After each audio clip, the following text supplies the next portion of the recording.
Hello and welcome to Africa Today. I am Esther Mokwariola. In a continent where peace is often elusive and conflict rarely conclusive, uniformed men often take position behind enemy lines where anything can happen and compliance with the rules of engagement is not guaranteed. This is more or less the situation in Nigeria, where in recent years, allegations of human rights abuses and high-level corruption has seen the country's military take up the part-time job of debunking claims set out to discredit and tarnish its reputation. And so we ask, what are your thoughts on reports by Amnesty International accusing Nigerian soldiers of raping girls and women in internally displaced persons camps in exchange for food? You can join the conversation and share your thoughts with us on Twitter at TVC News NG. We take a report and Africa Today will continue. Welcome on board.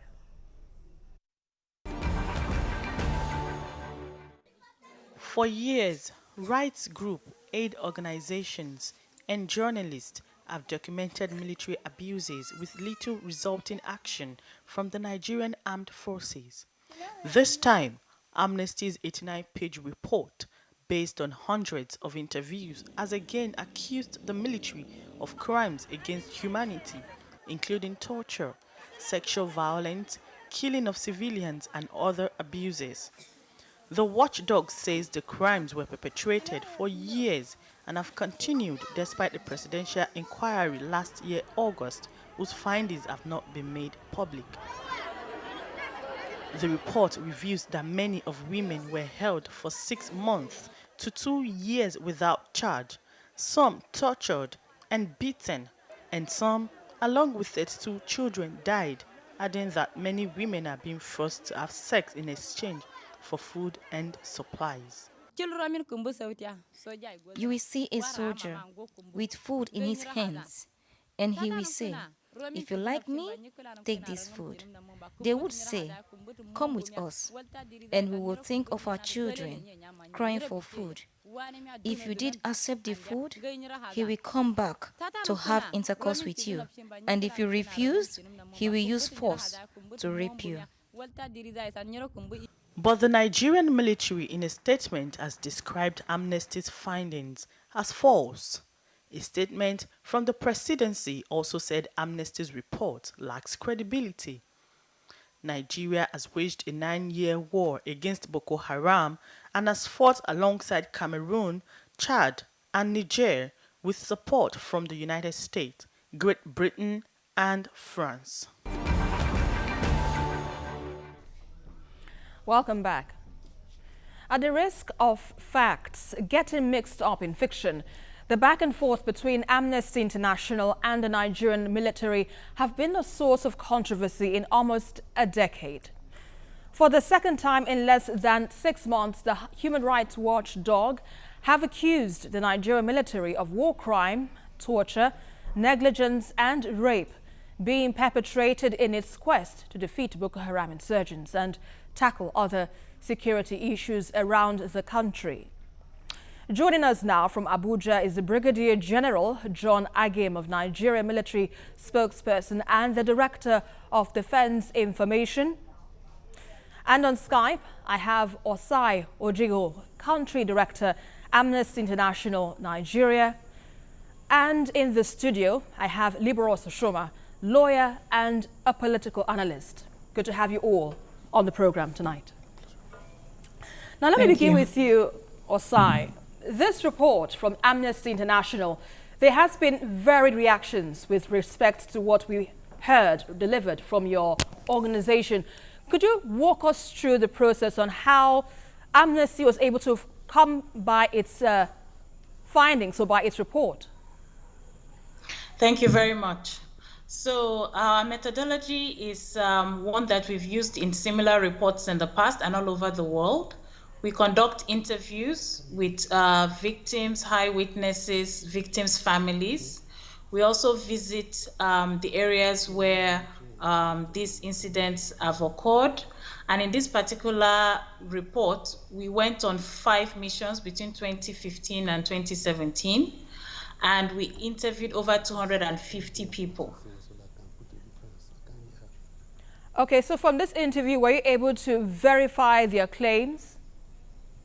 When we interview, when we speak to people, after conducting the interviews, we also try to corroborate the information we've received by citing specific dates, specific areas where this occurred, and to see whether there's corroboration from other sources. And then we triangulate this based on what was happening at that point in time, based on reports provided by the authorities themselves and other humanitarian actors. We also use satellite imagery in order to determine what had happened over a period of time. So, for example, in determining how many deaths were reportedly occurring in these camps by viewing how many freshly dug graves within the camp areas. All right, let's shift attention now to John. John, from what Amnesty has just pointed out, how would you react to the allegations put forward so far?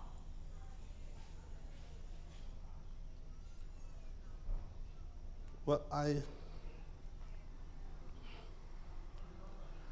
Go ahead, you're live. Yes, I didn't hear what she said. Well, according to her, she's pointed out that they've done investigations, and from their findings, the army is complicit, or the Nigerian military is complicit in what they found out from their report. How would you react to that? Well, I don't understand what they find out, because the Nigerian military is an institution that if you have anything against their personnel, at least the military should be made to understand what you find out, to enable them, to enable the military take a finding to see whether what you say is correct, and if it is true, they see how they can they can sanction those military personnel concerned. But Amnesty never give us such information.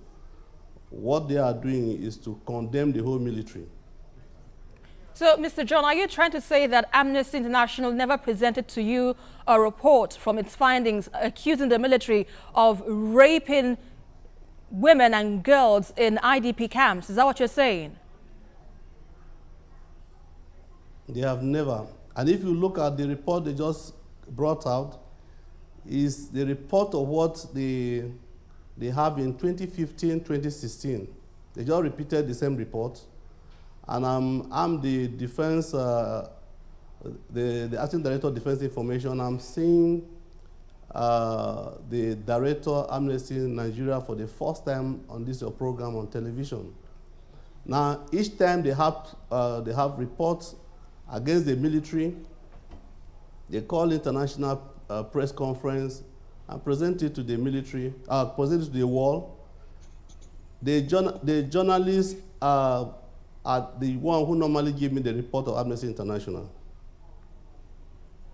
So from what Amnesty International has pointed out, you are trying to say that there isn't any fault here on the part of the military, because we want to understand what position is the military in this. Has the military gone further in terms of investigating? Perhaps there could be a truce in this report from Amnesty International.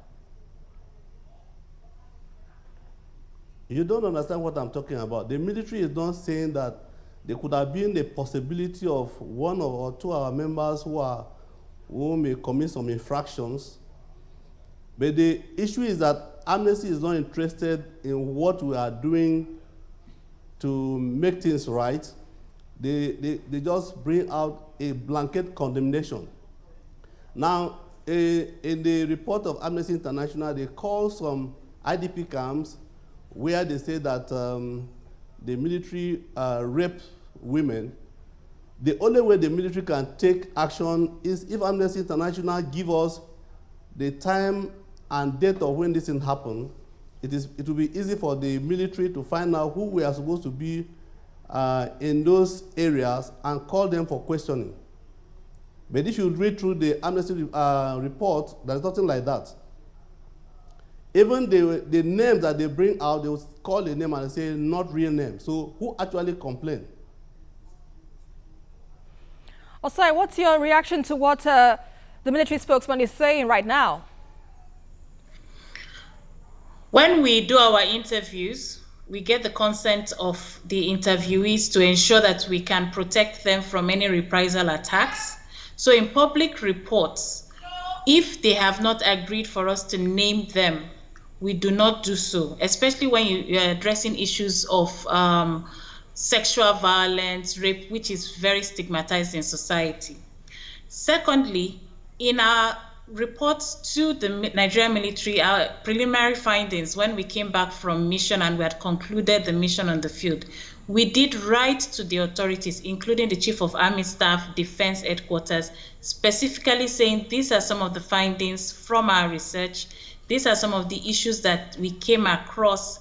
Can they also share certain information regarding cases that they might have tried, court-martialed, or how aware are they of these issues? And we got no response to that. With regards to locating or identifying the victims, all it takes is for an impartial and independent investigation into these claims. And people have reported these incidents previously to the authorities. And even in the example he gave regarding the fact that camps were mentioned, we did this research in 7 out of the 14 camps in Borno State. And so it means that even in terms of identifying where these incidents are, it's about ensuring that there's protection for the victims if they do come forward, in order for them to indicate that time. What we are calling for is you can investigate these allegations of rape, sexual violence, and abuse of power that has occurred in these camps. You can, based on the information that has been provided in our research findings. What we are calling for also is that there have been several panels set up by the Chief of Army Staff himself when allegations were brought on these same incidents in IDP camps, said he was going to investigate. When Human Rights Watch in 2016 released their report, the IGP said they were going to investigate. When the Presidential Investigative Panel set up in 2017 and went round the entire 6 geopolitical zones in Nigeria, women in the various camps in Maiduguri, outside Maiduguri, attended the session in Borno State. What has happened to that panel report? These allegations have been shared with the authorities. What we are calling for is for the authorities to actually take these things seriously and actually follow it through. The victims are still crying for justice. They are still crying for answers which has not yet been provided. All right, let's quickly go on a quick break now. You're watching Africa Today, and we've been looking at the latest reports by Amnesty International accusing the Nigerian soldiers of raping girls and women at IDP camps in exchange for food.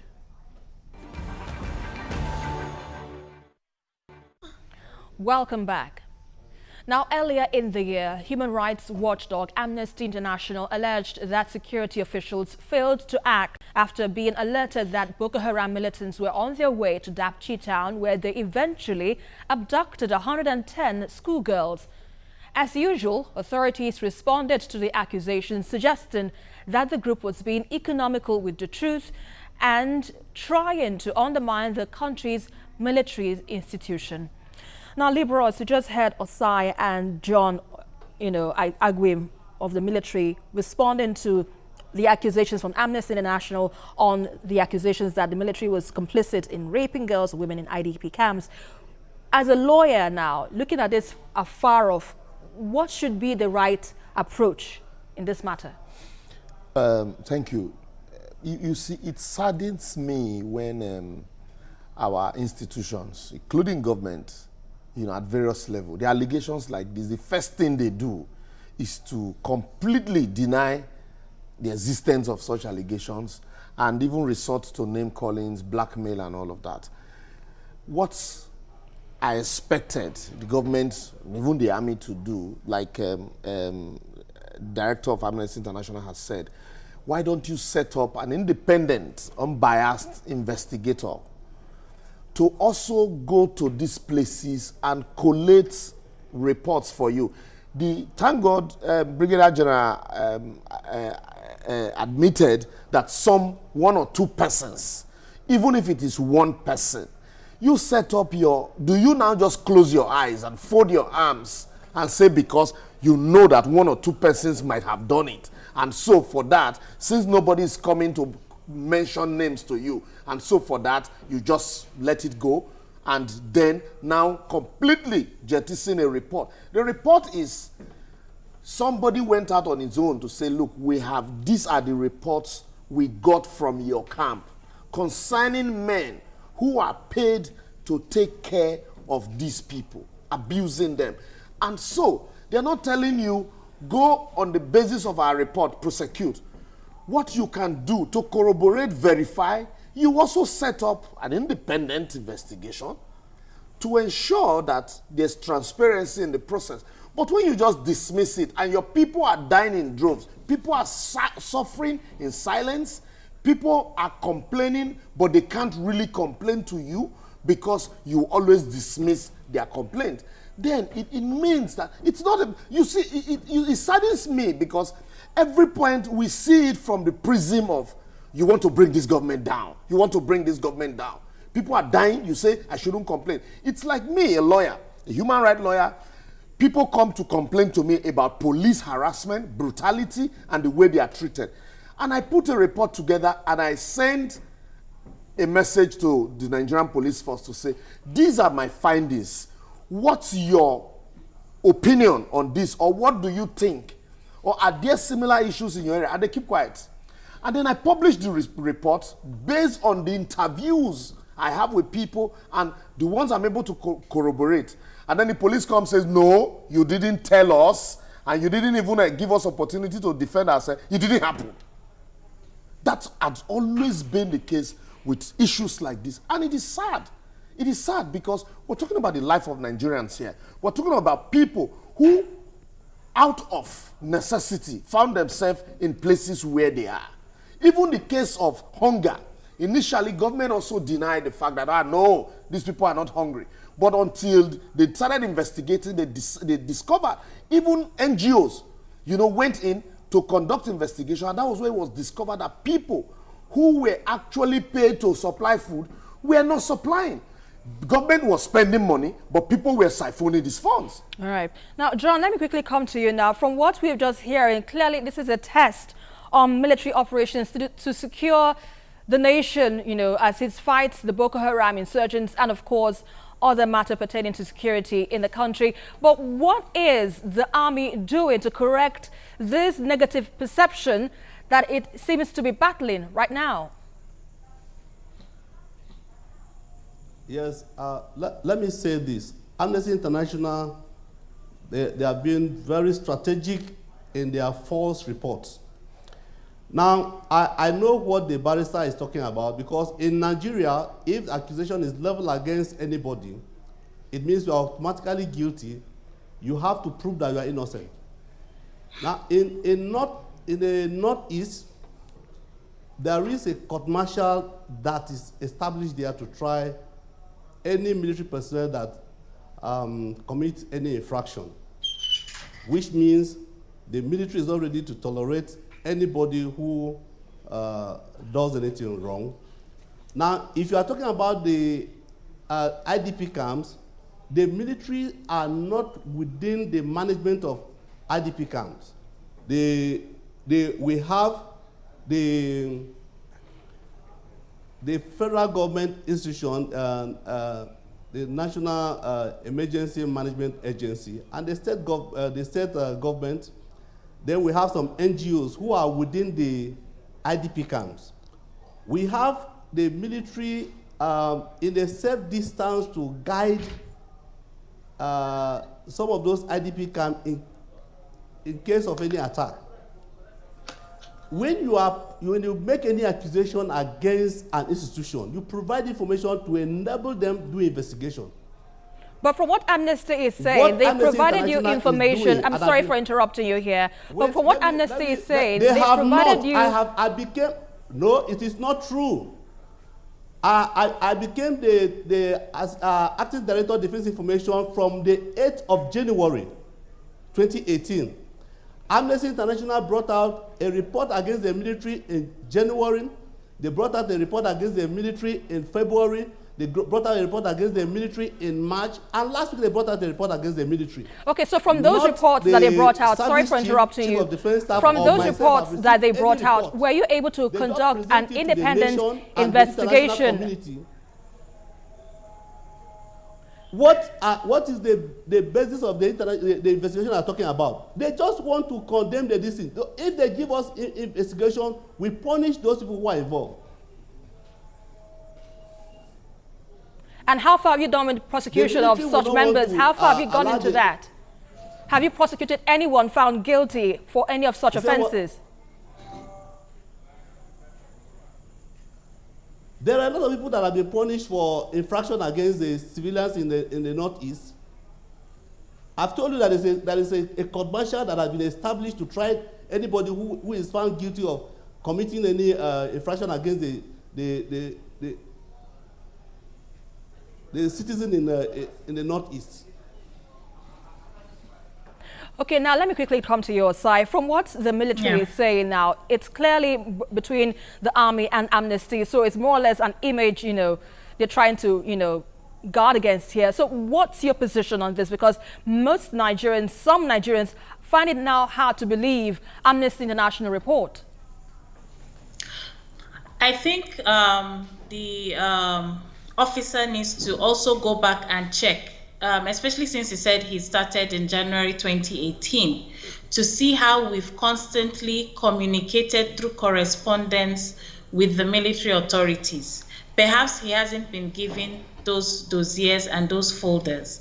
And I would even give you a recent example when we heard, based on investigations going on around the Middle Belt situation between herders and farmers, we got information from one of our local partners about an impending attack in their village, which we actually communicated. We called based on the number they gave to us for the military commander in the area. We actually sent a text when the call didn't go through. They acknowledged the text, and then we tweeted about it quickly because this was an imminent attack. And the authorities responded, and they were able to catch 8 of the marauding attackers. Then, based on the preliminary findings we had shared with them in December, when we heard about the Numan bombings in Adamawa, an investigation has already begun in Defense Headquarters. This was as a result of the preliminary findings we had shared. But that doesn't stop us from going ahead to sharing the findings of what we have on the field. Right. What we are saying is that we always contact the authorities. We don't issue a press release. Okay. We don't issue a report on our findings. We don't issue any document, any output without alerting the authorities. And that is an opportunity for the authorities to say, okay, Amnesty has found something here. All right. If they wanted additional information from us, they could ask. They never did. All right, point taken there, If they wanted to respond to some of our issues, they could have, because they had the opportunity. All right, and on this particular report, we wrote to them on the 9th of February. All right. We only released 24th of May. So okay. What took them so long to respond? Fine. Now let's quickly get your thoughts now, liberals, on this matter, because definitely it is more of a back and forth between Amnesty and the army. What's the implication of this back and forth? The implication is that you fail to, because we look at it, it's always, this not just this government, successive government. It's always, oh, you're trying to pull the government down. You're trying to pull the government down. And the picture, the image you paint of yourself in the eye of the society, the world being a global village now, is that of unseriousness. You remember those days, EFCC will tell you, oh, if you think that person is corrupt, send me a petition. And then, you know, in some cases also, you say whistleblowers. I see some of these people as whistleblowers who are complaining. You also need to protect their identity. So because the people, the attackers, are there with them. Right. So you need to protect their identity. So it is not a case of a conclusive investigation and that you must work on it. It's like a wake-up call. Right. And Osai also had said that before their reports are released, they always ensure that they communicate with the government. All right. Like the one on the 9th of April, okay, before they report. What did the government do? All right, let's leave it and so let's stop this blame game and denial. Oh, you're trying to pull me down. And take steps, decisive steps, to nip this thing in the bud, okay, so that, you know, it does not escalate beyond Thank this. you very much, Liberal Soshoma, for bringing your thoughts to bear on this crucial matter. I'd like to thank my guests on Skype, Osai Ojigo, County Director, Amnesty International, and also the Acting Director of Defense Information, Brigadier General John Agim, Nigerian military spokesperson. Thank you all for your time on Africa Today. Now, in a part of the country where the wounds of terror may never heal, what we have at the moment is a matchup between strong accusations, false allegations, and the risk of pretending that some of the concerns are invalid. With Boko Haram largely degraded but far from defeated, issues of alleged human rights violations must be addressed as the first step to effectively ensure the end of insurgency in Nigeria. Well, that is our package for today, but don't forget to join the conversation as usual on Twitter at TVC News NG, and follow me for updates around Africa at Esther TVC News. Until the next one, I am Esther Omokwariola, and always remember, Africa can only get better.